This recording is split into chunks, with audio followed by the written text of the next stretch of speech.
It amazes me when someone immigrates from this country, no matter where they immigrate from, and they're literally parroting white supremacy talking points about FBAs. Case in point, you have this African immigrant that's just going to talk crap about FBAs. Check this out. A lot of black Americans are racist towards Africans. And yet, you always say, oh, we are African, we are African, we are African. No, we are not.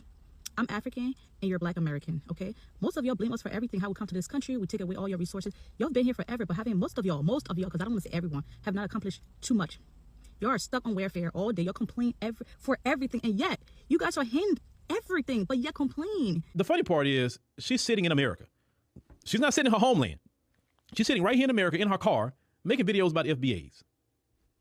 Why? That doesn't even make sense. If you got so much going on in your life, ma'am, why are you worried about FBAs?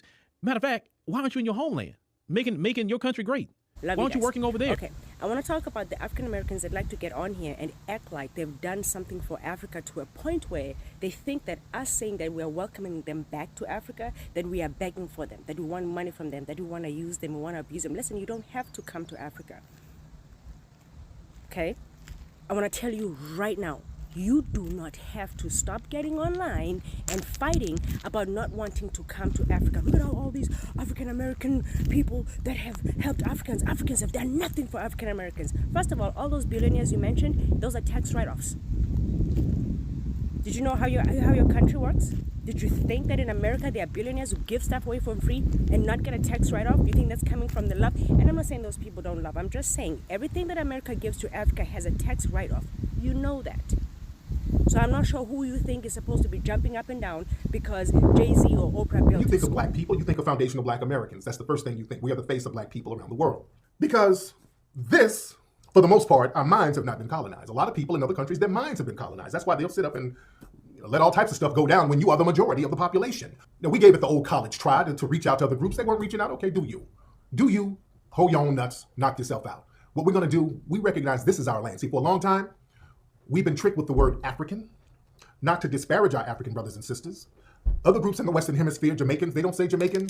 African Jamaicans, they say Jamaicans. They don't say African Trinidadians, they say Trinidadians. They don't say African Dominicans, they say Dominicans. But we've been tricked to say, okay, well, you are an African American, you're an other. See, when we say African American, that's making us comparative to an immigrant.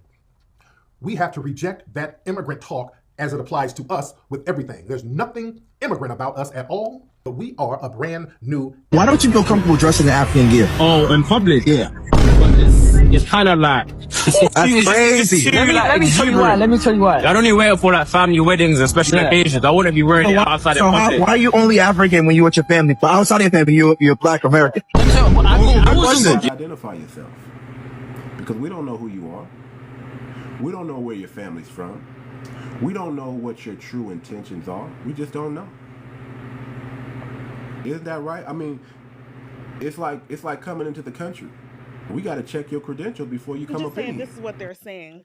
Yeah, this is the conversation. It's like, y'all have all this time to get free money, free loans, and we don't get that back at home. Yeah, but y'all get that when y'all come here, though. Exactly, and guess what? We're right here, and y'all are still here. There's a lot of grants and loans and different situations. The people from here is not getting them loans that y'all come here and get them. You said, what you just said? No, I said there's a lot of... That's the point that they're proving. The people here are not even getting it. So it's like, what are y'all doing? No, I'm saying the black people here are not getting them same opportunities that y'all come from y'all Africa and come here and get. We don't get those. We're considering not just Africans, everybody, all the other countries are considering y'all as being lazy because it's like, why aren't y'all getting these? Like, why y'all not black family that's from the diaspora that comes to the United States? This is another reason we tell you, please don't come here wagging your finger telling us how to be good black people. We're telling you we know this beast better than anybody. We stayed on our land to fight it. And we're trying to show you that you didn't even have to see them face to face. They've been shooting y'all through the door. And it's been us, foundational black Americans, that's been bringing the most attention to this situation. As we should.